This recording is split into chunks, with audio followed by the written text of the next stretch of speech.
තෙරුවන් සරණයි ආයුබෝවන් කියලා දරුවෝ හැමදෙනාවම සතුටින් පිළි අරගනිමින් අද දවසේ සාකච්ඡාව අපි සිදු කරමු. 14 වෙනි දවසේ සාකච්ඡාව. මීට කලින් දවස් 13ක් අපි සාමාන්‍ය පෙළ බුද්ධ ධර්මයේ විෂයට අදාළ තොරතුරු කතා කළා, සාකච්ඡා කළා. 10 වසරේත් 11 වසරේත් බුද්ධ ධර්මයේ පාඩම් ඇසුරු කරගනිමින් අපි මේ පාඩම් සාකච්ඡාව, මේ ප්‍රශ්නෝත්තර සාකච්ඡාව දරුවන්ට ගොඩක් වැදගත් වෙන විදිහට සාකච්ඡා කරන්නේ. ඉතින් හැමදිනාටම සම්බන්ධ වෙන්නට පුළුවන්කම තියෙනවා. අපගේ මේ සාකච්ඡාවනුත් එක්ක පිරිවෙන දහම් පාසල අපේ YouTube නාලිකාවක් තියෙනවා. YouTube එකකින් බලන්න පුළුවන්. පාඩම් ඩවුන්ලෝඩ් කරගන්න පුළුවන්. එහෙම නැත්නම් YouTube එකකින්ම බලන්න පුළුවන්. පිරිවෙන දහම් පාසල කියන අපේ නාලිකාවේ. මෙන්න මේ විදිහට තමයි ටයිප් කරලා බලන්න ඕන පිරිවෙන දහම් පාසල කියලා. එතකොට ඔබට බලා ගන්නට පුළුවන්. එහෙම ගියාම YouTube නාලිකාවේ තියෙනවා home playlist ඔය විදිහට තියෙනවා. ඒකේ playlist කියන එකේ අපි මේ සාකච්ඡා කරන ඔක්කොම පාඩම් දාලා තියෙනවා. ඊට අමතරව පිරිවෙන දහම් පාසල අපේ Facebook පිටුවේ ඒ වගේම ප්‍රධාන සමූහයත් පිරිවෙන දහම් පාසල අපේ ප්‍රධාන ගෲප් එක Facebook එකේ. ඒ ඔස්සේත් පාඩම් වලට සම්බන්ධ වෙන්න පුළුවන්. ඊට අමතරව සාමාන්‍ය පෙළ බුද්ධ ධර්මයේ විභාග පන්ති එකමුතුව කියලා සමූහයක් තියෙනවා. ඒ සමූහය ඔස්සේත් ඔබව දැනුවත් කිරීම අපි කරනවා. මේ කියන සම්බන්ධතාවත් එක්ක ඔබට පුළුවන් සම්බන්ධ වෙන්නට අපගේ මේ පාඩම් සාකච්ඡාවන් සමගින්. හොඳයි, ඒ කාරණාවනුත් මතක තබාගෙන අපි බලමු අද දවසේදී මොකක්ද අපි සාකච්ඡා කරන්නේ කියලා. අද දවසේ කතා කරන්න දුවේ පුතේ 10 වසරේ බුද්ධ ධර්මයේ පොතේ එක පාඩමක් තමයි අනුසස් 2 සිල්වත් වෙමු කියන පාඩම 8 වෙනි පාඩම. අපි 11 ශ්‍රේණියේ භෞතික සංවර්ධනයට සීලය හේතු වෙන්නේ කොහොමද කියලා ගිය සතියේ කතා කළා. සිල්වත්කම ගැන කියවෙන මේ පාඩමත් අපිට තවත් සීලය ගැන මතක් කරලා දෙන්නට ගොඩක් වැදගත් වෙන පාඩමක් වෙයි. අපි ගොඩක් දුරට මේ පාඩමේදී කතා කරනවා බහුවර්ණ ප්‍රශ්න කිහිපයක්ම කතා කරනවා. ඒ වගේම අද දවසේදී අනුමාන කෙටි ප්‍රශ්න කිහිපයක් ඔබට ලබා දෙන්නටත් බලාපොරොත්තු වෙනවා. ඒ සඳහා මේ වීඩියෝ පාඩමේ යටින් තියෙනවා අංකයක්. අන්න ඒ අංකය ඔස්සේ ඔබට පුළුවන් පහසුකම් තියෙන අය නම් WhatsApp group එකක් තියෙනවා, සමූහයක් තියෙනවා. ඒ සමූහයට සම්බන්ධ වෙන්නට පුළුවන්කම තියෙනවා. හොඳයි, ඒ කාරණාවනුත් මතක තියාගෙන අපි බලමු අද පාඩමේ මෙන්න මෙහෙම තියෙනවා. එක වෛද්‍යවරයෙක් එක ශිෂ්‍යයෙක්ට එක දරුවෙක්ට කරන්න එපා කියලා සහ කරන්න කියලා කොටස් දෙකක් කියනවා. එක්තරා ශිෂ්‍යයෙක් දැඩි විදිහට රෝගාතුරු තත්ත්වයට පත් වෙනවා. පාසලේදී අමතර ක්‍රියාකාරකම් වල යෙදිලා අවසානයේදී ඒ දරුවගේ මව දරුවව අරගෙන යනවා වෛද්‍යවරයෙක් ගාවට. ඒ වෛද්‍යවරයා නොකල යුතු දේවල් ගොඩක් දරුවට කියනවා. කල යුතු හොඳ දේවල්, ගුණ දේවල්, යහපත් දේවල් කිහිපයකුත් කියනවා. කොහොම හරි දරුවා ටික දවසකින් සුවපත් වෙනවා. වෛද්‍යවරයා කියනවා නොකල යුතු දේවල් සහ කල යුතු දේවල් ඒ රෝගී දරුවට ලබා දුන්නා. ඒ වෛද්‍ය උපදෙස් වලට අනුව නොකල යුතු දේවල් විදිහට වෛද්‍යවරයා දරුවට නිර්දේශ කරන්නේ මෙන්න මේ කාරණා. පොතේ තියෙනවා. ඇල් ජලය පරිහරණය කිරීම නොකල යුතු දෙයක්.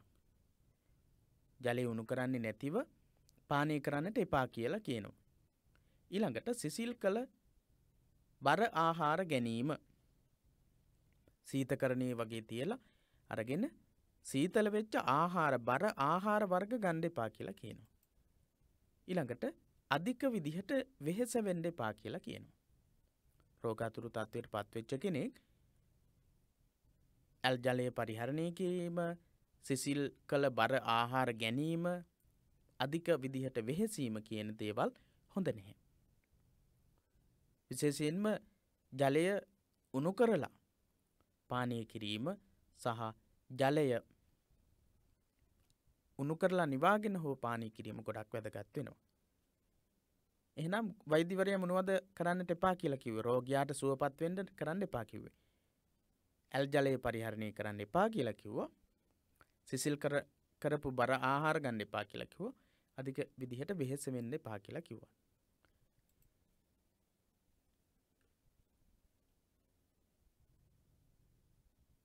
ඔව්. නිසි පරිදි බෙහෙත් ගැනීම, උණු ජලය පාවිච්චි කිරීම, විවේක ගැනීම. මේවා මොනවද? නියම විදිහට බෙහෙත් ගන්නට කියලා උපදෙස් ලබා දුන්නා. උණු ජලය පාවිච්චි කරන්නට කියලා උපදෙස් දුන්නා. විවේක ගන්නට කියලා උපදෙස් දුන්නා. මොනවද මේ? වෛද්‍ය උපදෙස් අනුව කළ යුතු දේවල්. නොකළ යුතු දේවල්, කළ යුතු දේවල්. අපි ඉස්සෙල්ලා කියලා දුන්නේ නොකළ යුතු දේවල් මේ පොතේ තියෙනවා. දුවල පුතාලගේ පොතේ තියෙනවා මේ කරන්නට ඕන දේවල්, නොකළ යුතු දේවල් වෛද්‍යවරයා කියපු විදිහ.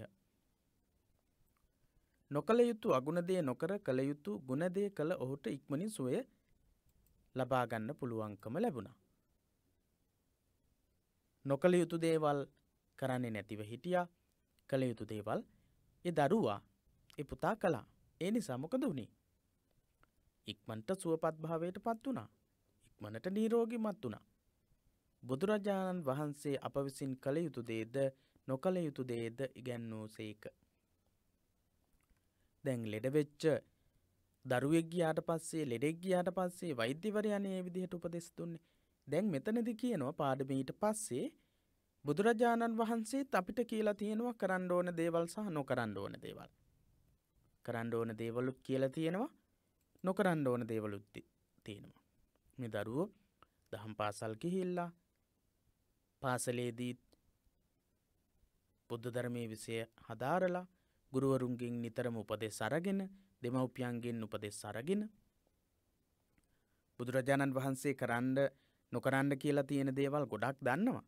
මේ පාඩමට අනුව අපි ඉගෙන ගන්න ඕන. මොකද හේතුව විභාගයේදී ප්‍රශ්න අහන්නේ මේ පාඩම් වල තියෙන තොරතුරු වලින්. කළ යුතු දේවල්, නොකළ යුතු දේවල් ගොඩක් දන්නව වෙන්න පුළුවන්. ඒ වුණාට මේ පාඩම් වල තියෙන කරුණු, විෂය කරුණු වලින් තමයි ප්‍රශ්න හැදෙන්නේ. විභාගයේ අපි ජයග්‍රහණය කරන්න ඕන. විභාගෙත් සමත් වෙන්නට ඕන.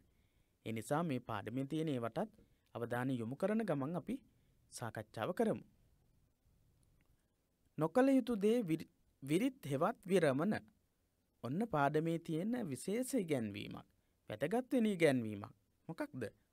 පොතේ තියෙනවා නොකළ යුතු දේවල් වලට කියන වචන දෙකක්. නොකළ යුතු දේවල් විරිත් කියලාත් කියලා තියෙනවා, විරමණ කියන වචන දෙකම කියලා තියෙනවා. විරිත් කියලා කියන්නේ නොකළ යුතු දේවල්, වෙන්විය යුතු දේවල්. විරමණ කියන්නේ වෙන් වෙනවා කියන එක, ඈත් වෙනවා කියන එක, දුරු වෙනවා කියන එක. වැරදි දේවල් වලින් දුරු වෙන එක, වැරදි දේවල් වලින් ඈත් වෙලා ඉන්න එක, වැරදි දේවල් නොකර සිටීම තමයි විරිත් කියන්නේ, විරමණ කියන්නේ. එහෙනම් සිරිත් කියන්නේ මොනවද? සිරිත් කියන්නේ, සමාදාන කියන්නේ එකම සමාන අදහස් දෙන වචන දෙකක්. විරිත් කියන එකේ විරුද්ධ පදය තමයි සිරිත් කියන්නේ. විරමණ කියන එකේ විරුද්ධ පදය තමයි සමාදාන කියලා කියන්නේ. විරමණ කියලා කියන්නේ වෙන්වීම නම්, එහෙනම් තමන්ගේ ජීවිතයේ ඇති කර ගැනීම තමයි සමාදානය කියලා කියන්නේ. කළ යුතු දේවල්, කරන්න ඕන දේවල්. සිරිත්, විරිත්. නොකළ යුතු දේවල්, කළ යුතු දේවල්. විරමණ, නොකළ යුතු දේවල්, සමාදාන, කළ යුතු දේවල්. අපි පන්සිල් සමාදන් වෙනකොටත් මෙන්න මේ විරමණ සහ සමාදාන කියන වචන දෙක පාවිච්චි වෙන සිල්පද තමයි කියන්නේ. පානාතිපාතා වේරමණී සික්ඛාපදං සමාදියාමි. වේරමණී කියන එකේ විරමණ කියන අදහස තමයි තියෙන්නේ. වෙන්වීමේ කියන අදහස. සික්ඛාපදං සමාදියාමි කියන තැන සමාදන් වෙමි. එහෙනම් වෙන් වෙන්න ඕන දේවලුයි කරන්න ඕන දේවලුයි කියන දෙකම තමයි පන්සිල් පදවල තියෙන්නේ. සතුන් මැරීමෙන් වෙන් වෙලා සතුන්ට කරුණාව දැක්වීම කරන්න ඕන.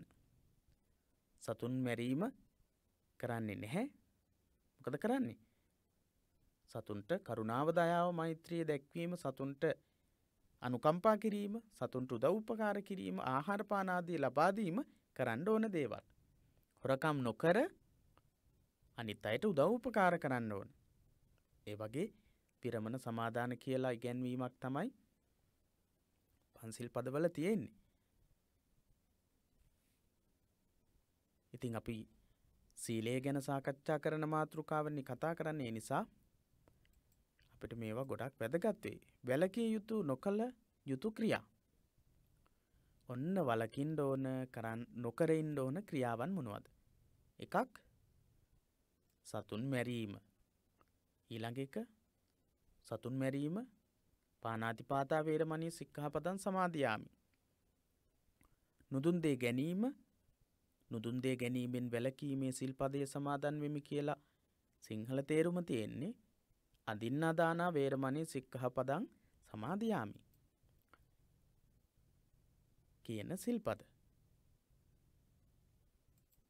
මේ විතරක් නෙවෙයි අනිත් සිල්පද පහත් අනිත් සිල්පද තුනත් ඇතුළත් වෙනවා. පාඩමේදී පස්සේ අපි කතා කරනවා ඒ සිල්පද පහම. ඒ නිසා මෙන්න මේ වගේ දේවල්. වැළකී යුතු දේවල් සතුන් මැරීම, නුදුන් දේ ගැනීම, ඒ කියන්නේ හොරකම් කරන එක, වැරදි විදිහට කාමසේවනයේ යෙදෙන එක, බොරු කියන එක, කේලම් කියන එක, රහමෙර පානය කරන එක, ඒවා තමයි නොකළ යුතු දේවල්. නිරත විය යුතු, සමාදන් විය යුතු දේවල් මොනවද? සතුන්ට කරුණාව මෛත්‍රිය දැක්වීම. ඊළඟට දුන් දේ පමණක් ගැනීම. දුන් දේ පමණක් ගැනීම. ඒ වගේ දේවල් අපි කරන්නට ඕන දේවල්. හොඳයි දුවේ පුතේ, අපි ටික ටික පාඩම සාකච්ඡා කරන ගමන්ම ප්‍රශ්න වලටත් අවධානය යොමු කරමු. ප්‍රශ්න කිහිපයක්ම තියෙනවා අද දවසේ සාකච්ඡා කරන්න, ගොඩක් වැදගත් වෙන ප්‍රශ්න. ඒ නිසා අපි මේ පාඩමේ තියෙන කරුණු මතක් කරගෙන ප්‍රශ්න වලට අවධානය යොමු කරනකොට ගොඩක් ලේසියෙන් පහසුවෙන් කරුණු මතක තියාගන්නටත් පුළුවන්. මේ වගේ ප්‍රශ්න හැදෙන්න පුළුවන් කියලා හිතා ගන්නටත් පුළුවන්. බුදුදහමේ සීලය උගන්වා ඇත්තේ එලෙසය. සීලය ඒ විදිහට තමයි උගන්වලා තියෙන්නේ. සිල්පද පහ ගැන අපි පස්සේ විස්තර වශයෙන් තව කතා කරනවා. එමගින් පුද්ගලයාගේ චරිතය සංවර්ධනය වෙනවා. පුද්ගලයාගේ චරිතය සංවර්ධනය වෙනවා. පුද්ගලයා හැසිරෙන විදිහ, පුද්ගලයා කතා බහ කරන විදිහ, පුද්ගලයා කයින් කරන නරක දේවල් වලින් සංවර වෙන විදිහ සංවර වෙලා කයින් යහපත් දේවල් කරන්න යොමු වෙනවා. වචනයෙන් යහපත් දේවල් කතා කරන්න පුරුදු වෙනවා. ඒ වගේ හැම දෙයක්ම පුරුදු වෙන්නේ මොන වගේද? මොකෙන්ද? සිල් ආරක්ෂා කිරීමෙන්. පංචශීලය ආරක්ෂා කිරීමෙන් තමයි ඒ විදිහට පුද්ගලයාගේ චරිතය සංවර්ධනය වෙන්නේ. සිල් රැකීමෙන් ලැබෙන ආනිසංස 5ක් තියෙනවා. මේ පාඩමේදී අපිට කියලා දෙනවා සිල් ආරක්ෂා කිරීමෙන්, පන්සිල් ආරක්ෂා කිරීමෙන් ලැබෙන ආනිසංස 5ක්. දුවේ පුතේ අනිවාර්යයෙන්ම මේ 5 හොඳට මතක තියාගන්න. සිල් රැකීමෙන් ලැබෙන ආනිසංස 5. දැන් වෙන දේවල් ගැන කල්පනා කරන්න හිතන්නට යන්න එපා. අපි මේ කතා කරන කරුණු වලට අවධානය යොමු කරගෙන බලන්න. එතකොට මේ පාඩම ඉවර වෙනකොට ඔක්කොම කරුණු මම කියලා දෙන දේවල් ඔක්කොම ගොඩක් හොඳට මතක හිටිනවා. කවදාවත් අමතක වෙන්නේ නැති වෙන්න මතක හිටිනවා. පළවෙනි එක මොකක්ද? මහත් වූ භෝග සම්පත් අත්පත් කර ගැනීම. ගොඩාක් භවභෝග සම්පත් ලැබෙනවා.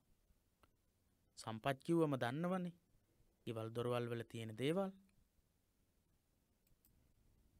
කෑම බීම, ඇඳුම් පැළඳුම්, ගෙවල් දොරවල්, යාහන වාහන, ඔය ඔක්කොම තමයි මහත් වූ භෝග සම්පත් කියලා කියන්නේ. ඔන්න සිල්වත් වෙලා ඉන්නකොට ලැබෙන ආනිසංසයක් මොකක්ද? ගොඩාක් දේවල් භවභෝග සම්පත් ලබන්න පුළුවන්කම ලැබෙන්නේ මහත් වූ ධන සම්පත් ලබන්න පුළුවන් වෙන්නේ සිල්වත් වුණාට පස්සේ. දෙවනි කාරණාව මොකක්ද? පාඩමෙන් තියෙනවා පොත ළඟ තියෙන නිසා බලන්නට පුළුවන් කීර්තිය පැතිර යාම. අපි ගැන හොඳ කියන එක, අපි හොඳ ළමයි කියලා කියන එක, හොඳ කෙනෙක් කියලා කියන එක. ඒ වගේ හැමෝම අපි ගැන හොඳ කියන තත්වයට පත් වෙනවා. කීර්තිය පැතිරලා යනවා. ඒ දරුවා, ඒ ළමයා, ඒ පුතා, ඒ දුව හරිම හොඳ දුවක්, හරිම හොඳ පුතෙක් කියලා හැමෝම කතා කරන තත්වයට පත් වෙනවා. ඊළඟ ආනිසංසය ඕනෑම පිරිසක් මැදට නිර්භයව එළඹීම සඳහා හැකියාව ලැබෙනවා. ඕනෑම කෙනෙක් ළඟට ඕනෑම පිරිසක් මැදට කිසිම බයක් නැතිව යන්න පුළුවන් වෙනවා. සිල්වත් නැති වුණාම තමයි පිරිසක් මැදට යන්න බැරි. තමන් කරපු වැරදි ඒවා මතක් වෙනවා. මම කරපු වැරදි, මම කරන වැරදි දන්නවද දන්නේ නැහැ අනිත් අය කියලා බය හිතිලා, ලැජ්ජා හිතිලා පිරිස් මැදට ගොඩක් කට්ටිය ඉන්න තැන්වලට යන්න හිතෙන්නේ නැහැ. සිල්වත් නැති වුණා. සිහිමුලා නොවි කලුරිය කිරීම. හොඳට සිහිය තියෙනවා මරණයට පත්වෙන වෙලාවේදී. අපි මැරෙනකොට මරණයට පත්වෙන වෙලාවේ හොඳ සිහියෙන් මරණයට පත්වෙන්න පුළුවන්. සිහිය විකල් වෙන්නේ නැහැ. මරණින් මතු සුගතියෙහි උපත ලැබීම. මරණයෙන් පස්සේ සුගතියේ ඉපදෙනවා. මහත් වූ භෝග සම්පත් අත්පත් කර ගැනීම, කීර්තිය පැතිර යෑම, ඕනෑම පිරිසක් මැදට නිර්භයව එළඹීම, සිහිමුලා නොවි කලුරිය කිරීම, මරණින් මතු සුගතියෙහි උපත ලැබීම. මේ හැම එකක්ම සීලෙහි ආනිසංස විදිහට තමයි ලැබෙන්නේ. පළවෙනි හතරම මෙලොව වශයෙන් ලැබෙන ආනිසංස හතරක්. මරණින් මතු සුගතියෙහි උපත ලැබීම. ඒක පරලොව යහපත පිණිස පවතින ආනිසංසයක්. සිල් රැකීමෙන් ලැබෙන ආනිසංසයක් නොවන්නේ. ඔන්න අපි මේ කතා කරපු තොරතුරු ටිකෙන් බලමු ප්‍රශ්න කොහොමද පහුගිය තොරතුරු වලින්, අපි කතා කරපු තොරතුරු වලින් නිර්මාණය වෙන්නට පුළුවන් කියලා. පළවෙනි ප්‍රශ්නයේ සිල් රැකීමෙන් ලැබෙන ආනිසංසයක් නොවන්නේ. මම කියලා දුන්නා ආනිසංස 5ක්. එහෙනම් මේ වගේ ප්‍රශ්නයක් තියෙනකොට ඒ ප්‍රශ්නෙට පිළිතුරු තෝරගන්න නම් අපිට මතක තියෙන්න ඕන සිල් රැකීමේ ආනිසංස 5. ඔන්න එකක් තියෙනවා මහත් භෝග සම්පත් අත්පත් කර ගැනීම. ඒක තිබුණා. කීර්තිය පැතිර යාම තිබුණාද? ඔව් ඒකත් තිබුණා. ඊළඟට සිහිමුලා වී කලුරිය කිරීම. එහෙම එකක් තිබුණාද?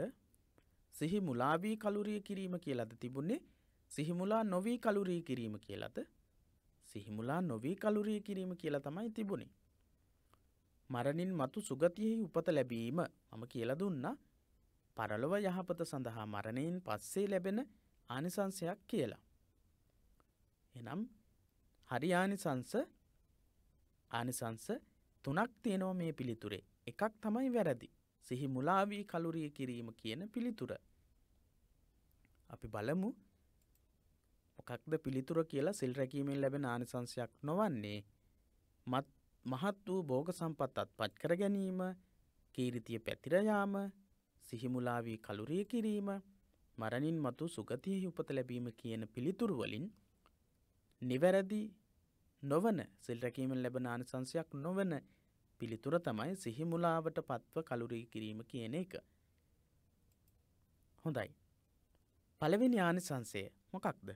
මහත් වූ භෝග සම්පත් අත්පත් කරගන්න ලැබෙන්නේ කොහොමද කියලා අපි කතා කරමු. මහත් වූ භෝග සම්පත් ලැබීම තමයි පළවෙනි ආනිසංසය.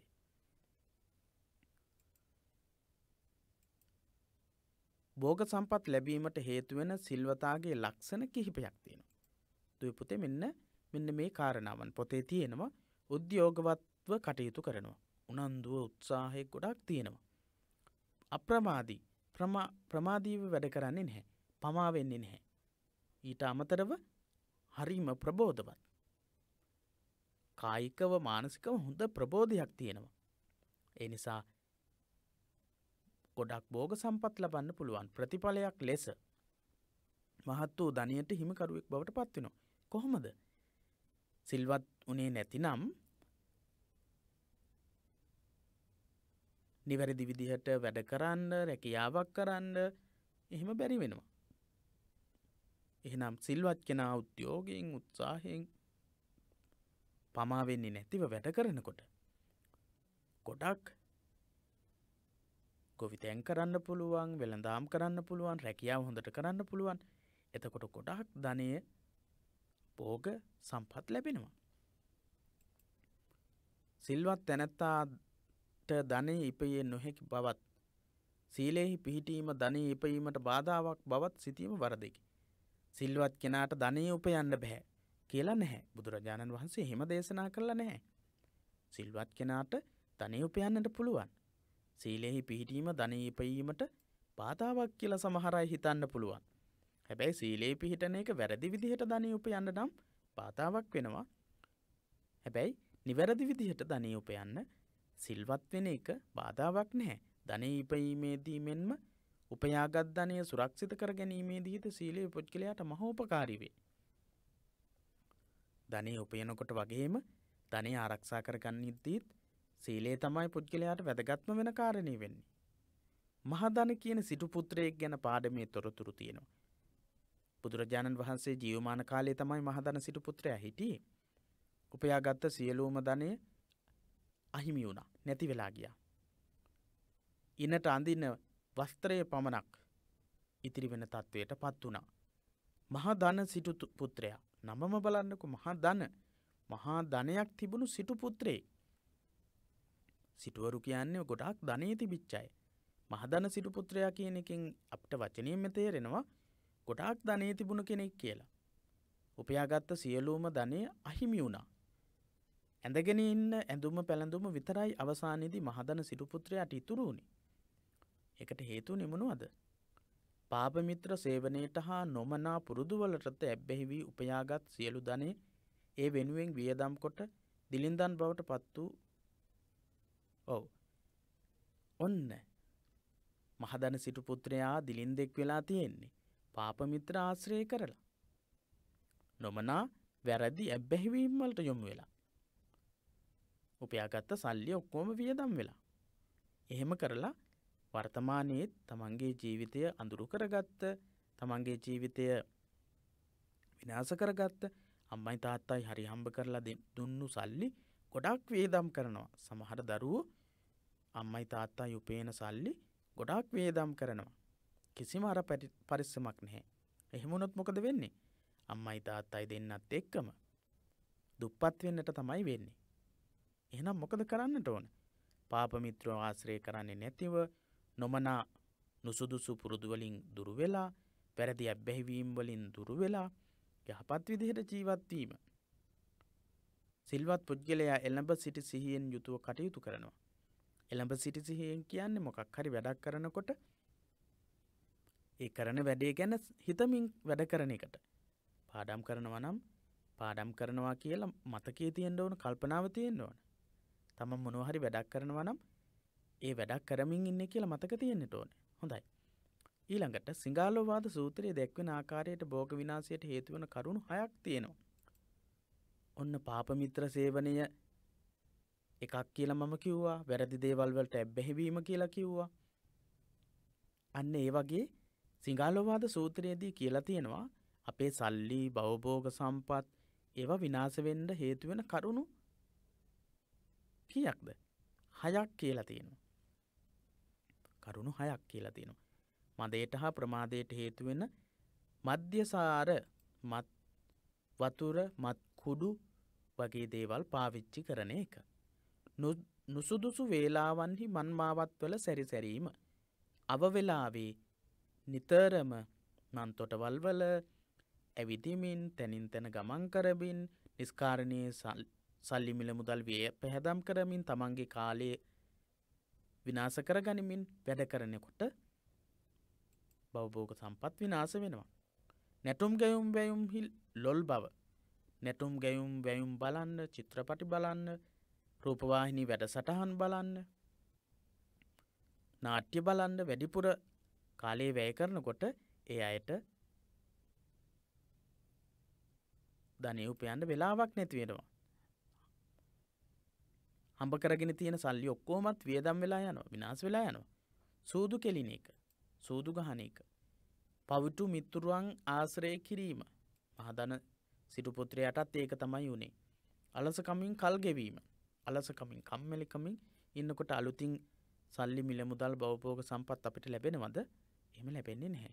එහෙනම් සිඟාලෝවාද සූත්‍රයේ කරුණු 6ක් තියෙනවා. අපේ භවභෝග සම්පත් විනාශ වෙන්න හේතු වෙන කරුණු 6ක්. මදයට සහ ප්‍රමාදයට හේතු වෙන මධ්‍යසාර භාවිතය, නුසුදුසු වේලාවන් වල මන්මාවත්වල ගමන් කිරීම, නොකල්ලි වීති සංචාරය, නැටුම් ගැයුම් වැයුම්හි ලොල් බව, සූදු වෙහි යෙදීම, පවිතු මිතුරන් ඇසුර කිරීම, අලසකමින් යුක්ත වීම කියන කරුණු තමයි සිඟාලෝවාද සූත්‍රයේ අපේ භවභෝග සම්පත් විනාශ වෙන්න හේතුවක් විදිහට, හේතු 6ක් විදිහට දක්වලා තියෙන්නේ. අපි මේ කතා කරන්නේ සිල්වත්කමේ පළවෙනි ආනිසංසය. ගොඩක් භවභෝග සම්පත් ලබන්න පුළුවන්කම ලැබෙනවා කියන එක. එහෙනම් වැරදි පාප මිත්‍ර ආශ්‍රයෙන් දුර වෙලා අවේලාවේ එක එක තැන්වල ගමන් කරන්නට යෑම නවත්වලා විවිධ දේවල් බැලීමට යෑම, ඒ වගේම අධික විදිහට මිල මුදල් වියපැහැදම් කිරීම, කම්මැලිකමින් සිටීම කියන ඒවා දුරු කරගන්න වෙනවා. එතකොට තමයි ගොඩාක් ධනෙ භවභෝග සම්පත් අපිට ලබන්න පුළුවන්කම තියෙන්නේ. බලන්නකෝ ඔබ දරුවන්ගේ දෙමව්පියෝ, අම්මයි තාත්තයි දෙන්න කොච්චර උත්සාහයෙන් වැඩ කරනවද කියලා. අන්න ඒ ගැන හිතලා තමයි වැඩ කරන්නට ඕන. සිඟාලෝවාද සූත්‍රයේ සඳහන් භෝග විනාශයට හේතු වන කරුණක් නොවන්නේ. ඔන්න 4 වෙනි බහුවර්ණ ප්‍රශ්නේ. සිඟාලෝවාද සූත්‍රයේ දැක්වෙන විදිහට ධන විනාශයට, භෝග විනාශයට හේතුවක් නොවන පිළිතුර. ඔව්, පළවෙනි පිළිතුර තියෙන්නේ සූදු වෙහි යෙදීම. සිඟාලෝවාද සූත්‍රයේ සඳහන් වෙන භෝග විනාශයට හේතු නොවන කරුණක්ද හේතු වෙන කරුණක්ද? සූදු වෙහි යෙදීම ධනෙ විනාශ වෙන්න හේතුවක්. නොකල්හි වීදි සංචාරය. නොකල්හි වීති සංචාරයේ යෙදීම, අවේලාවේ මන්මාවත්වල ගමන් කිරීම කියලා කිව්වේ එළඹ සිටි සිහිය ධන විනාශයට හේතුවක්ද? අලසකමින් කල් ගෙවීම ධන විනාශයට හේතුවක්ද? ඔව්, පළවෙනි එකත් ධනෙ විනාශයට හේතුවක්, නොකල්හි වීති සංචාරයත් ධනෙ විනාශයට හේතුවක්, භෝග සම්පත් විනාශ වෙන්න හේතුවක්, අලසකමින් සිටින එකත් ධනෙ මිල මුදල් භවභෝග සම්පත් විනාශ වෙන්න හේතුවක්. හැබැයි තුන්වෙනි කාරණේ එළඹ සිටි සිහිය ධනය ලැබීමට හේතුවක්, භවභෝග සම්පත් ලබා ගන්න හේතුවක් වෙනවා. අපි බලමු මොනවද පිළිතුරු කියලා. පළවෙනි එක, දෙවෙනි එක, තුන්වෙනි පිළිතුර තමයි ධන විනාශයට, භෝග විනාශයට හේතු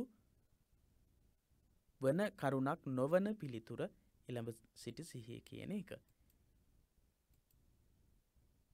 පස්වෙනි ප්‍රශ්නේ, භෝග විනාශයට හේතු වෙන කරුණු 6ක් පෙන්වා දෙන සූත්‍ර දේශනාව වන්නේ. ඔන්න මම කියලා දුන්නා විශේෂ සූත්‍ර දේශනාවක්. ධනෙ විනාශ වීමට හේතු වෙන කරුණු 6ක් ඒ සූත්‍රයේ කියලා තියෙනවා කියලා මම මේ කරුණු 6ක් කියලා දුන්නා. මොනවද? ඒ කරුණු මම කියලා දුන්නා. මොකක්ද ඒ සූත්‍රය? පරාභව සූත්‍රයේද? ඒකෙත් පිරිහීමට හේතු වෙන කරුණු ගොඩක් කියලා තියෙනවා. හැබැයි කරුණු 6කට වඩා කියලා තියෙනවා පිරිහීමට හේතු වෙන කරුණු. ධනෙ විනාශ වීමට හේතු වෙන, භෝග විනාශයට හේතු වෙන කරුණු 6ක් කියලා තියෙන සූත්‍රයේ දෙවෙනි පිළිතුරද, වසල සූත්‍රයේ තුන්වෙනි පිළිතුරද, හතරවෙනි පිළිතුරද කසී භාරද්වාජ කියන සූත්‍රයේ, පරාභව සූත්‍රයේ, සිඟාලෝවාද සූත්‍රයේ, වසල සූත්‍රයේ, කසී භාරද්වාජ කියන සූත්‍ර දේශනාවලින් පස්වෙනි ප්‍රශ්නේ, බහුවර්ණ ප්‍රශ්නේ පිළිතුර තමයි දෙවැනි පිළිතුර. සිඟාලෝවාද සූත්‍ර දේශනාවේ තමයි භෝග විනාශයට හේතු වෙන කරුණු 6ක් තියෙනවා කියලා පෙන්වලා දුන්නේ අපේ පාඩමට අදාළව. හොඳයි. තුන්වෙනි පිළිතුරවත්, හතරවෙනි පිළිතුරවත්, පළවෙනි පිළිතුරවත් නෙවෙයි නිවැරදි පිළිතුර වෙන්නේ. සිල්වත් පුද්ගලයා කය වචනය ඔස්සේ ඇති කරගන්නා සංවරකම නිසා මෙම වැරදි කිසිවක් ඔහුගෙන් සිදු නොවේ. අපි මුලින් කතා කරපු ධනය විනාශ වෙන්න හේතු වෙන කරුණු එකක්වත් සිල්වත් අය කරන්නේ නැහැ. සිල්වතා කියලා කියන්නෙම කය සහ වචනය කියන දෙක සංවර කරගත්ත කෙනාට. කයයි වචනයයි සංවර කරගත්ත අය වැරදි කරනවද ඒ වගේ? ධනය විනාශ වෙන්න හේතු වෙන වැරදි මම කියලා දුන්නු වැරදි එහෙම එකක්වත් කරන්නේ නැහැ. කය සහ වචනය කියන දෙකෙන්ම ගොඩක් සංවර වෙනවා. වැරදි සහගත හැසිරීම නිසා බොහෝ ගැටලු ඇතිවන අතර මානසික අසහනයද වැඩි වෙනවා. මානසික අසහනය කියන එකත් සිල්වත්කම නැති වුණාම මිනිස්සුන්ට ඇතිවෙන කාරණයක්. මානසික අසහනය. මානසිකව අසහනයට පත්වෙන එක. පාඩමේ මේකත් කියලා තියෙනවා.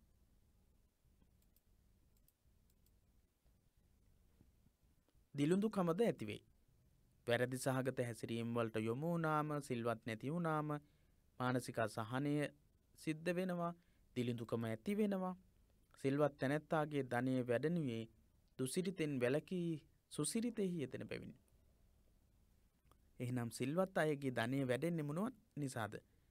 දුසිරිත් වලින් වැළකීලා නේද? මම කියලා තුන්නා දුසිරිත් වලින් වළකින්න ඕන කියලා. විරමණ කියලා. විරිත් කියලා. සුසිරිත් වලින් හොඳ ගති පැවතුම් වලින් හොඳ ගති ගුණ වලින් උත්සාහයෙන් වීර්යයෙන් උද්‍යෝගයෙන් වැඩ කරනවා. අලසකම නැහැ. කම්මැලිකම නැහැ. රහමෙට පානය කරන්නේ නැහැ. නොකල්ලි වීති සංචාරයේ යෙදෙන්නේ නැහැ. සූදු කෙලින්ද යන්නේ නැහැ. ඒ නිසා ඔහුගේ ධනය දවසින් දවස වැඩි වෙනවා. භවභෝග සම්පත් දවසින් දවස වැඩි වෙනවා.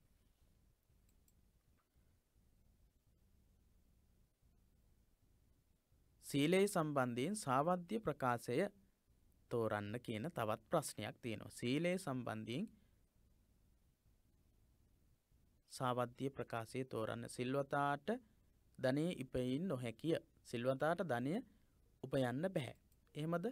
සීලෙහි පිහිටීම ධනෙ ඉපීමට බාධාවකි. සිරිතෙන් වැළකී විරිතෙහි නිරත වීම සීලයයි. ධනෙ ඉපීමේදී හා උපයාගත්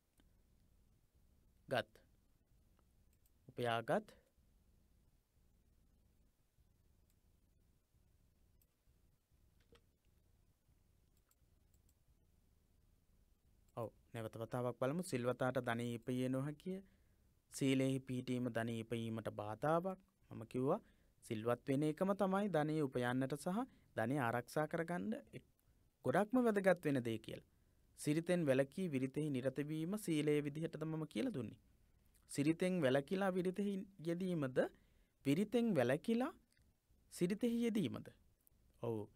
වෙන්විය යුතු දේවල් තමයි විරිත් කියන්නේ. සිරිත් කියන්නේ කළ යුතු දේවල්. විරිතෙන් වෙන් වෙලා සිරිතෙහි යෙදීම. මේ පිළිතුරේ තියෙන්නේ සිරිතෙන් වැළකී විරිතෙහි නිරත වීම කියලා. එහෙනම් මේක වැරදි. අන්න ඒ වගේ ප්‍රශ්න තමයි විභාගයේ තියෙන්නේ. ඒ නිසා අපි හොඳ අවධානයෙන් තමයි ප්‍රශ්න පත්‍රවල ප්‍රශ්නවලට පිළිතුරු තෝරන්නට ඕන. ධනෙ ඉපයීමේදී හා උපයාගත් ධනය සුරක්ෂිත කර ගැනීමේදී සීලය මහෝපකාරී වේ. ධනෙ උපයන්නටත් උපයාගත් ධනෙ ආරක්ෂා කර ගන්නටත් සීලය ගොඩක් උපකාරයක් වෙනවා කියලා මම කියලා දුන්නා. හොඳයි. පිළිතුර තමයි තුන්වෙනි පිළිතුර. සිල්වතාට ධනෙ ඉපිය නොහැකිය. සීලෙහි පිහිටීම ධනෙ ඉපීමට බාධාවක් කියන එක වැරදි. ධනෙ ඉපීමේදී හා සීලෙහි පිහිටීම ධනෙ ඉපීමට බාධාවකි කියන එක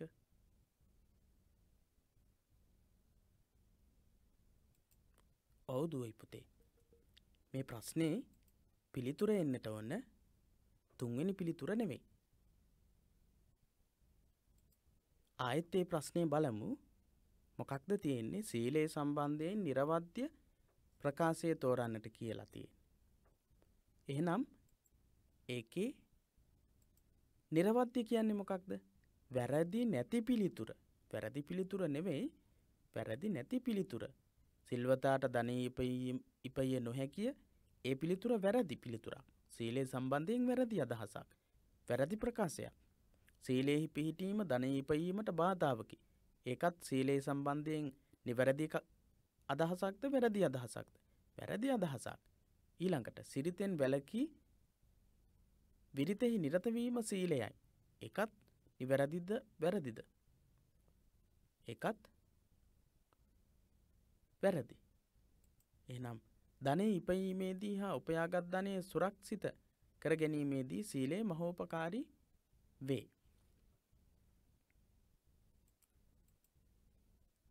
ඒ පිළිතුරු වලින් නිර්වද්‍ය වැරදි නැති පිළිතුරු එකයි තියෙන්නේ. ඒක තමයි 4 වෙනි පිළිතුර. අපි බලමු පිළිතුරු මොනවද කියලා. නිර්වද්‍ය පිළිතුර. අන්න ඒ විදිහට නිවැරදිව තෝරගන්න බැරි වුණොත් අපිට සම්පූර්ණ ලකුණු නැති වෙලා යනවා. අපි ප්‍රශ්නේ බලද්දී මෙන්න මේ ප්‍රශ්නේ තියෙන හැම වචනයක්ම හොඳින් බලන්න ඕන. හදිස්සියට වැරදි පිළිතුරු තෝරලා තිබුණොත් ලකුණු ලබා ගන්නට බැරි වෙනවා. සිල්වතාට ධනෙ ඉපිය නොහැකිය, සීලෙහි පිහිටීම ධනෙ ඉපීමට බාධාවකි, සිරිතෙන් වැළකී විරිතෙහි නිරත වීම සීලයයි. ඒකත් වැරදි. මේක තමයි නිවැරදි පිළිතුර. ධනෙ ඉපීමේදී උපයාගත් ධනෙ ආරක්ෂා කර ගැනීමේදී සිල්වත්කම වැදගත් වෙනවා කියන පිළිතුර. හොඳයි. ඊළඟට අපි නැවත වතාවක් බලමු. බුදුරජාණන් වහන්සේ ජීවමාන කාලයේ සිටියවුන් අතර සීලෙහි පිහිටා කටයුතු නොකිරීම හේතුවෙන් උපයාගත් සියලු ධනෙ අහිමි කොටගෙන ඉන ඇඳිවත පමණක් සීමා වූ ඉන ඇඳිවතට පමණක් සීමා වෙච්ච කෙනා. කවුද? මම කියලා දුන්නා. ඉන ඇඳිවතට පමණක් සීමා වෙච්ච කෙනෙක්. කවුද?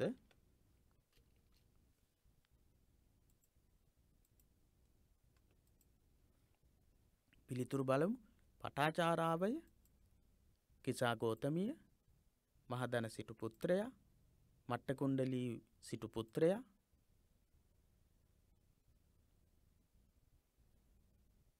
ඒ කියන පිළිතුරු. කවුද? පටාචාරාවද, කිසා ගෝතමියද? නැහැ. මහදන සිටු පුත්‍රයා තමයි ඉන ඇඳි වතට පමණක් ඉතිරි වෙන තත්වයට පත් වුණේ. දෙවනි ආනිසංසය. අපි සිල්වත් වෙන එකේ දෙවනි ආනිසංසය මොකක්ද? කීර්තිය පැතිර යන එක. කීර්තිය පැතිර යන එක සිල්වත්කමේ දෙවනි ආනිසංසය.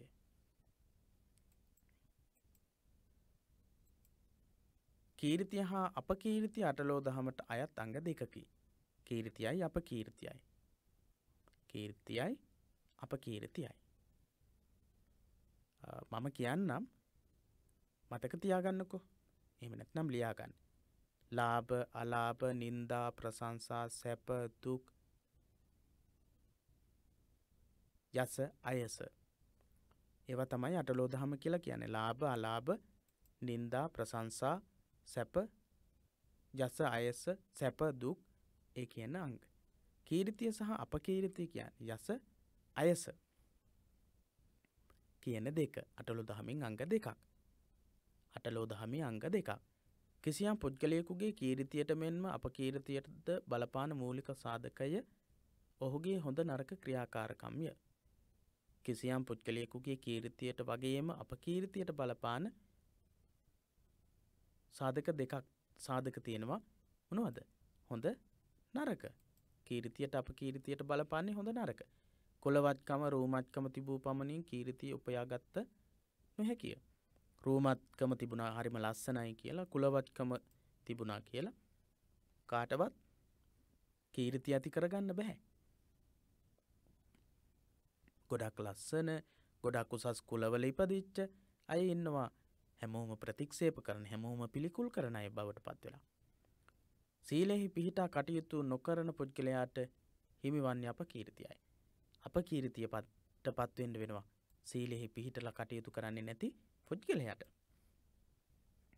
පරපණ නොනසන, සොරකමින් වැළකුණු, වැරදිකාම සේවනයෙන් වැළකුණු, බොරුවෙන් තොර, මද්යසාරයෙන් වැළකුණු, පානාතිපාතා වේරමණී සික්ඛාපදං සමාදියාමි,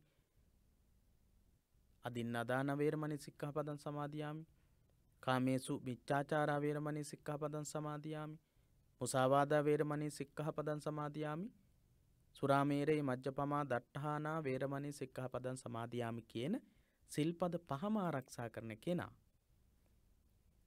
පුද්ගලයාට තමයි කීර්තිය ලැබෙන්නේ. මේ පන්සිල් පද පහෙන් එකක් හෝ බිඳිනවා නම් ඔහු ගැන ගොඩක් දෙනෙක් කතා කරනවා. මොකක් ගැනද? ඔහු වැරදිකරුවෙක් විදිහට. ඔහු නරක කෙනෙක් විදිහට. හොඳයි. ඊළඟ ප්‍රශ්නය. අටලෝ දහමට අයත් අංගයක් නොවන්නේ කියන ප්‍රශ්නය. ලාභ අලාභ, නින්දා ප්‍රශංසා, යස අයස,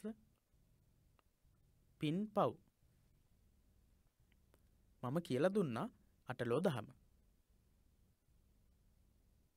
අටලෝ දහමට අයිති වෙච්ච නැති දේ මොකක්ද? නැමත් අයිති වෙච්ච නැති අංග මොනවද? ඔව්. ලාභ අලාභ අටලෝ දහමට අයිති, නින්දා ප්‍රශංසාත් අයිති, යස අයස ඒකත් අයිති, පින් පව් කියන එක අටලෝ දහමට අයිති වෙන කරුණු දෙකක් නෙමෙයි. හරි, ආයෙත් පාඩමේ විස්තරයට අවධානය යොමු කරමු.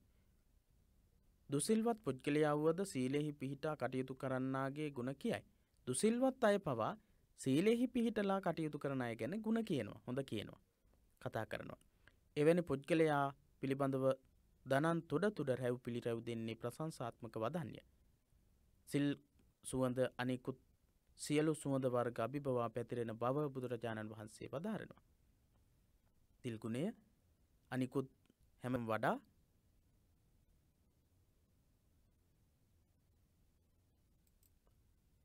උඩු සුළඟට පවා විහිදෙන බව තමයි බුදුරජාණන් වහන්සේගේ දේශනාව. සිල්වතා යමක් කරන්නට පෙර මා මේ කරන දෙයින් මට යහපතක් වේද අයහපතක් වේද යනුවෙන් විමසිලි සහගත වෙනවා. මම මොකක් හරි කරාම ඒකෙන් කාට හරි අයහපතක් වෙයිද, අනතුරක් වෙයිද, හිරිහැරයක් වෙයිද, කරදරයක් වෙයිද කියලා කල්පනා කරනවා. සිල්වත් කෙනා ඒ විදිහට කල්පනා කරලා තමයි යම්කිසි දෙයක් සිද්ධ කරන්නේ. තමා කරන කියන දේෙන් සිය මව්පියන්ට, තමා ඉගෙන ගන්න පාසලට, සමාජයට, සංස්කෘතියට හානියක් වරදක් වෙනවද කියලා හොඳින් හොයලා බලලා තමයි වැඩ කරන්නේ. එසේ සිතා නිවැරදි ක්‍රියාවන්හි නියැලේ. ඒ නිසා තමා අවට සමාජයේ විශේෂයෙන් ගුරු දෙගුරුන්ගේ ප්‍රශංසාව ලබා ගන්න කෙනෙක් වෙනවා. අම්මා තාත්තා ගුරුවරු හැමෝම වැරදි කරන්නේ නැති දරුවන්ට, වැරදි කරන්නේ නැති කෙනාට ප්‍රශංසා කරනවා. සිල්වත්ව කටයුතු කරන පුද්ගලයා සමාජයේ පවතින සිරිත් විරිත් වලට, සාරධර්ම වලට ගරු කරන වැදගත් කෙනෙක් වෙනවා. ඒවා රැකගන්න උත්සාහ කරනවා. නින්දා අපහාස වලට ලක්වන ක්‍රියාවන්ගෙන් වැළකීලා ඉන්නවා. ඔන්න තවත් වැදගත් වෙන සූත්‍රයක් ගැනත් අපිට කියලා දෙනවා. දරුවනි බලන්න, කරණීයමෙත්ත සූත්‍රයේ පෙන්වා දෙන ආකාරයට යම් ක්‍රියාවකට නුවණැති අය නින්දා කරත් නම් එබඳු කුඩා වූ වරදකින් පවා වැළකීමට උත්සාහ කළ යුතුය කියලා. කරණීයමෙත්ත සූත්‍රයේ පෙන්වා දෙන ආකාරයට යම් ක්‍රියාවකට නුවණැති අය නින්දා කරනවා නම්, යම්කිසි කරුණකට, යම්කිසි දෙයකට නින්දා කරනවා නම්, ඒක නොකළ යුතු දෙයක් කියලා කියනවා නම්, ඒ වගේ සුළු දෙයක්වත් නොකර ඉන්න උත්සාහ කරන්නට ඕන කියලායි කියන්නේ. මෙසේ හොඳ නරක නිවැරදිව තෝරා බේරාගෙන ජීවත් වන විට සමාජය තුළ සිල්වතාගේ කීර්තිය පැතිරෙන්නේ નિરાයසෙන්. ඒ විදිහට කළ යුතු හොඳ නරක තේරුම් අරගෙන කටයුතු කරනකොට කීර්තිය හොඳ හැමතැනම පැතිරලා යනවා. යම් ක්‍රියාවකට නුවණැති අය නින්දා කරත් නම් එබඳු කුඩා වූ වරදක් පවා වැළකීමට උත්සාහ කළ යුතුය. ආදී වශයෙන් උපදෙස් ලබා දෙනු ලබන සූත්‍ර දේශනාව වන්නේ. එබඳු කුඩා වරදකින් පවා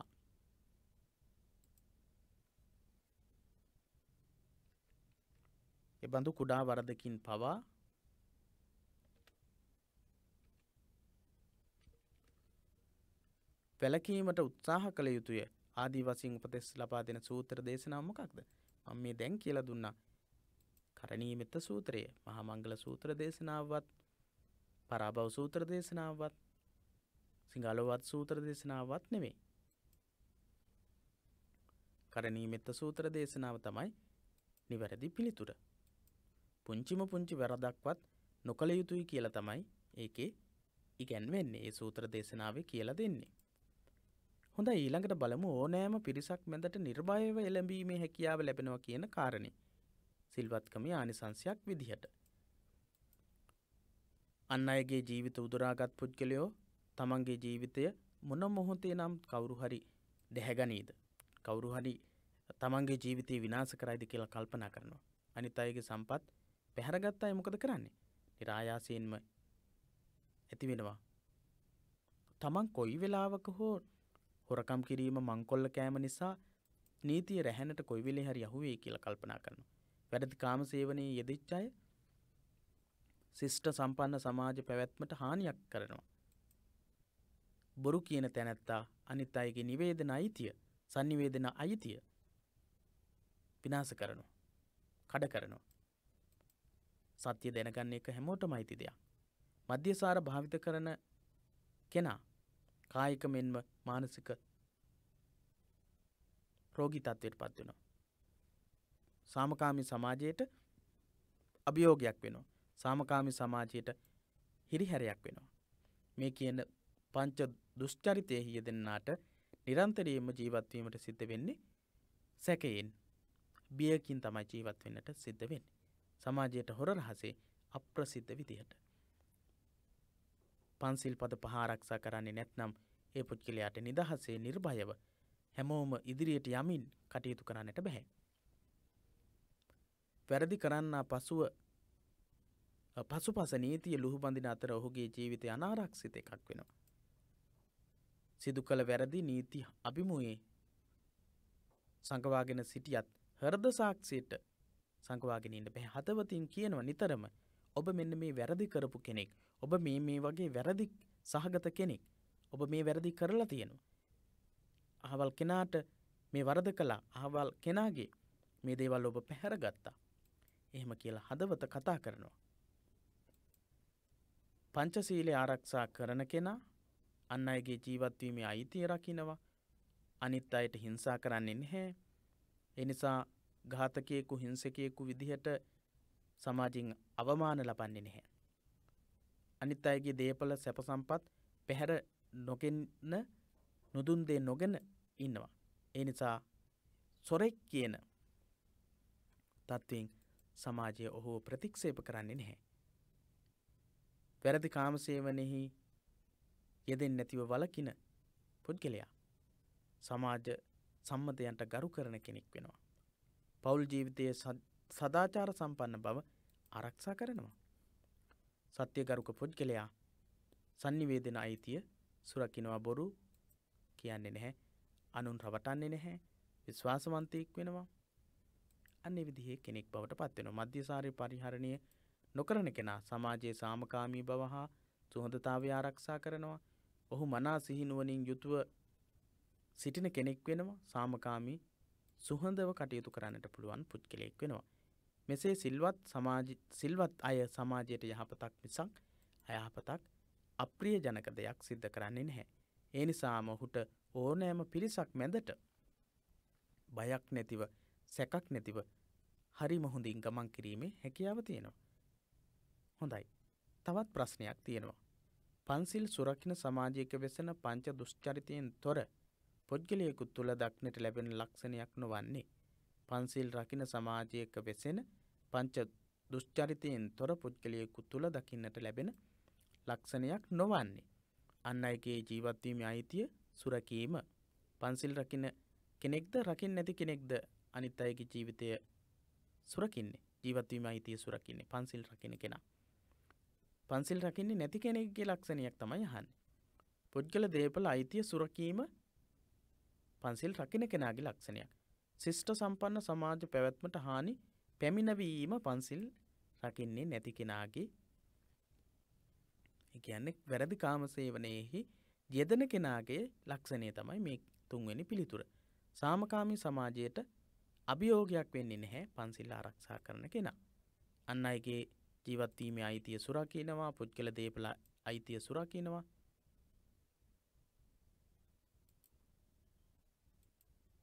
සාමකාමී සමාජයට අභියෝගයක් වෙන්නේ නැහැ. හොඳයි. ඊළඟට ආනිසංස 4. 4 වෙනි ආනිසංසය. අපි බලමු 4 වෙනි ආනිසංසය මොකක්ද කියලා. සිහිමුලා නොවි කලුරිය කිරීම කියන ආනිසංසය. සිල්වත්ව කටයුතු කරන්නාගේ මරණාසන්න මොහොත අතිශය බියකරු එකක්. තමා සිදු කළ සියලු වැරදි මතකයට එනවා. තමන් කරන වැරදි මරණාසන්න මොහොතේ සිහිපත් වෙනවා වැරදි කරපු අයට. පරලෝ පිළිබඳව බියක් ඇති වෙනවා. මම මැරිලා ගියාට පස්සේ මොකක් වෙයිද? කොහෙ ගිහිල්ලා ඉපදෙයිද? වගේ බයක් දැනෙනවා. පසුතැවිලි වෙනවා. මට ජීවිතයේදී හොඳ දේවල් කරගන්න බැරි වුණා කියලා. ඔහු කල්පනා කරනවා. මරණින් මතු අපායගාමී වන බවට පෙර නිමිති පහළ වෙනවා. මරණින් පස්සේ අපායගාමී වෙනවා කියන එක දැනෙනවා. ඒ වගේ මරණාසන්න මොහොතේ අපායගාමී වෙනවා කියලා දැනෙච්ච කෙනෙක් තමයි චුන්ද සූකරික කියන පුද්ගලයා. ඌරු වැද්දා. ඌරකුමෙන් කෑගසා දැඩි වේදනාවක් බිඳ මිය පරලොව ගොස් අපාගත වූ පුවත අපාසා තිබේ. චුන්ද සූකරික කියලා කියන්නේ ජේතවනාරාමයේ අසලම හිටපු ඌරන් මරපු කෙනෙක්. ඔහු අවසානයේදී සතියක් පුරාවටම ඌරෙක් වගේ කෑ ගගහ ඉඳලා තමයි මරණයටපත් වෙලා තියෙන්නේ. එහෙනම් අපායේ පෙර නිමිති පහළ වෙලා තියෙනවා. ඒ නිසා වර්තමානයේදී ප්‍රාණඝාතාදී පංච දුෂ්චරිතයේ නියැලිලා ජීවිකාව ගත කළ අය මරණාසන්නයේ දැඩි වේදනාවට පසුතැවීමට පත් වෙලා එක එක විදිහේ දුක්වලට පත් වෙලා පීඩාවලට පත් වෙලා මැරෙන වෙලාවන් තියෙනවා. ඒ ප්‍රාණඝාතයේ සිදු කරපු අය. සීලේ පිහිටා කටයුතු කළ තැනැත්තාට මරණයේ බියකරු අත්දැකීමක් නෙවෙයි. මරණයට පත් වෙන එක බියකරු දෙයක් නෙවෙයි. මරණයට කොයි වෙලේ පත් වුණත් මොන වෙලාවේ පත් වුණත් ඒක ගැටලුවක් නැහැ. තමා සුගතියකම උපදින බව හිතම හොඳින් දනි. තමන් සුගතියකම උපදිනවා කියලා දන්නවා. තම ජීවිතය ගැන පසුතැවිලි නොවන ඔහු මරණයට කිසිම පැකිලීමක් නැතිව කිසිම බයක් නැතිව මුහුණ දෙනවා. තමා කළ හොඳ ක්‍රියා තමයි නිතරම ඔහුට සිහිපත් වෙන්නේ. ඒ විදිහට සිහිපත් වෙච්ච කෙනෙක් තමයි ධම්මික කියන උපාසකතුමා. මරණාසන්න මොහොතේදී සුගතියම දැක්කා. දිව්‍ය ලෝකයේ දෙවියන් ඇවිල්ලා ධම්මික උපාසකතුමාට කතා කරනවා. හාමුදුරන් වහන්සේලා ඇවිල්ලා සතිපට්ඨාන සූත්‍ර දේශනාව දේශනා කර ඉද්දී දෙවියන් විසින් ධම්මික උපාසකතුමාට කතා කරනවා. ඒ වෙලාවේ ධම්මික උපාසකතුමා කියනවා පොඩ්ඩක් ඉන්න කියලා. ඊට පස්සේ හාමුදුරන් වහන්සේලා කල්පනා කරනවා පිරිත් දේශනාව නතර කරන්නට කියන්නට ඇත්තේ කියලා හිතලා පිරිත් දේශනාව නතර කරලා උන්වහන්සේලා පන්සලට වැඩම කරනවා. පස්සේ තමයි බුදුරජාණන් වහන්සේ දේශනා කරන්නේ ධම්මික උපාසකතුමාට දෙවියන් කතා කරලා තියෙනවා දිව්‍ය ලෝකේ ඉඳලා. ඒ නිසා තමයි එතුමා පොඩ්ඩක් ඉන්නට කියලා තියෙන්නේ. ඔබ වහන්සේලාට නෙමෙයි කියලා. හොඳයි. මරණාසන්න මොහොතේ සිහිමුලා නොවි සුගතියම දැක සිහියෙන් යුතුව කලුරිය කරන ලද්දෙකු කලුරිය කරපු කෙනෙක් විදිහට සැලකෙන්නේ කවුද? මම කියලා දුන්නා. කවුද කියලා?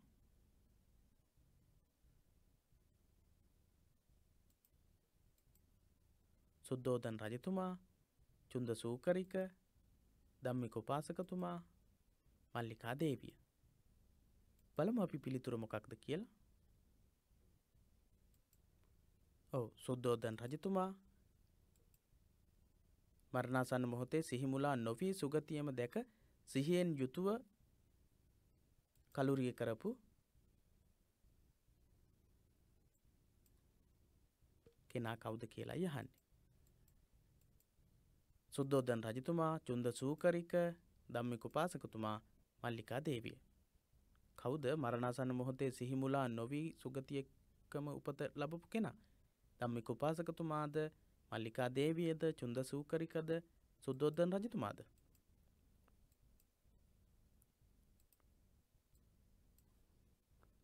ඔව්, ධම්මික උපාසකතුමා. ධම්මික උපාසකතුමා තමයි සුගතියක ඉපදුනේ.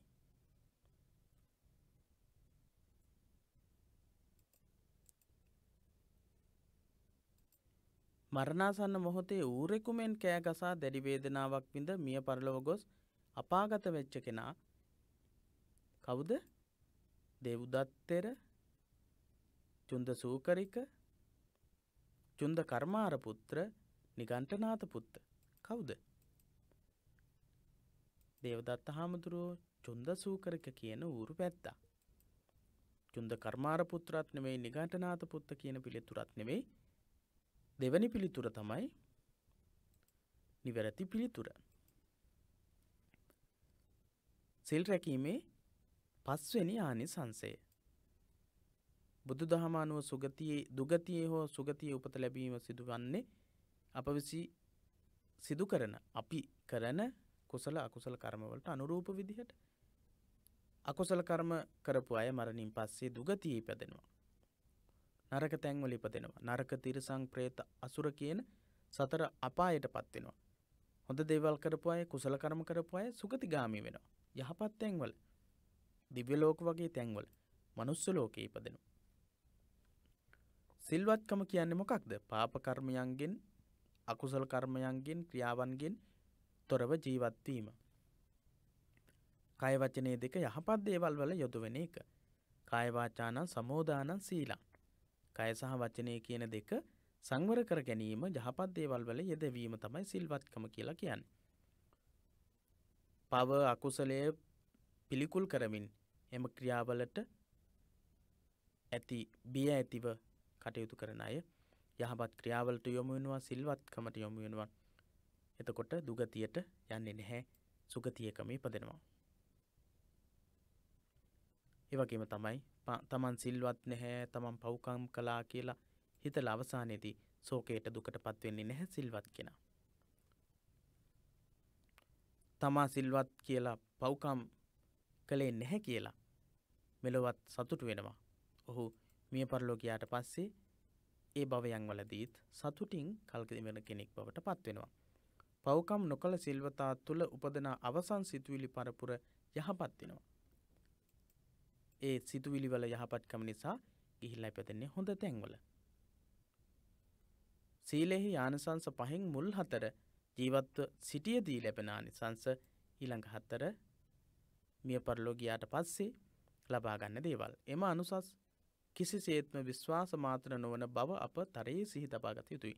මේවා විශ්වාස මාත්‍ර විතරක් නෙවෙයි, විශ්වාසයේ විතරක් තියෙන දේවල් නෙවෙයි.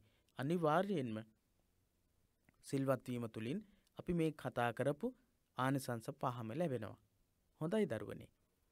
අපි අද ගොඩක් තොරතුරු කතා කළා. අපි මේ ප්‍රශ්නයත් බලමු. ප්‍රශ්න 11ක් අපි කතා කළා. සීලෙහි ආනිසංස 5කි. ඒ අතුරින් මෙලොවදීම ප්‍රත්‍යක්ෂ වශයෙන් ලබාගත හැකි ආනිසංස ගණන වන්නේ 4කි, 2කි, 36කි, 24කි. මම මුලිනුත් කියලා දුන්නා, දැනුත් කියලා දුන්නා. කීයද? මෙලොවදී ලබන ආනිසංස 4ක් කියලා දුන්නා. පරලොවදී ලබන එක් ආනිසංසයක් කියලා දුන්නා. හොඳයි දුවේ පුතේ. සාරාංශය කියන කොටසේදී තවත් පාඩම ගැන තොරතුරු කිහිපයක් කියලා දෙනවා. ඊට අමතරව ගාථා ධර්මයකුත් තියෙනවා. යෝචේ වස්ස සතං ජීවේ දුස්සීලෝ අසමාහිතෝ ඒකාහං ජීවිතං සේයෝ සීලවන්තස්ස ජහායිනෝ කියන ධම්මපදයේ සහස්ස වගේ ගාථාව. යෝචේ වස්ස සතං ජීවේ යමෙක් වර්ෂ 100ක් හිටියත් වැඩක් නැහැ. කොහොමද? දුස්සීලෝ දුසිල්වත්ව, අසමාහිතෝ සංවර නොවි. ඒකාහං ජීවිතං සේයෝ එකම ජීවිතේ වටිනවා. කොයි වගේද? සීලවන්තස්ස ජහයිනෝ සිල්වත් වූ ජීවිතය. දුස්සීලව නොසන්සුන් සිත් ඇතිව අවුරුදු 100ක් ජීවත් වුණත් වැඩක් නැහැ. මොකක්ද වැදගත්ම වෙන්නේ? වටින්නේ දුවේ පුතේ සිල්වත්ව ගත කරන එක මොහොතක්. එතකොට ඔබට පුළුවන්කම තියෙනවා මෙලොවත් පරලොවත් ජයග්‍රහණය කරන්නට. හොඳයි දුවේ පුතේ. අද දවසේදීත් අපි 10 ශ්‍රේණියේ 8 වෙනි පාඩම ඇසුරු කරගනිමින් සාකච්ඡාව පවත්වන්නට යෙදුනේ. සාමාන්‍ය පෙළ විභාගයේදී අපි මේ සාකච්ඡා කළා වගේ බහුවර්ණ ප්‍රශ්න ඔබට යොමු වෙන්නට පුළුවන්. හොඳයි. පාඩමත් මතක් කරගනිමින් බහුවර්ණ ප්‍රශ්න වලට අවධානය යොමු කරන්නට තමයි අපි මේ විදිහට ප්‍රශ්න පත්‍ර සාකච්ඡා කරන්නේ. එසේනම් හෙට දවසේදීත් 11 ශ්‍රේණියේ 8 වෙනි පාඩම සමගින් ප්‍රශ්න සහ පිළිතුරු වගේම පාඩමේ විස්තර තොරතුරු අපි කතා කරමු, සාකච්ඡා කරමු. එහෙමනම් හැම දිනාටම තෙරුවන් සරණ ප්‍රාර්ථනා කරනවා.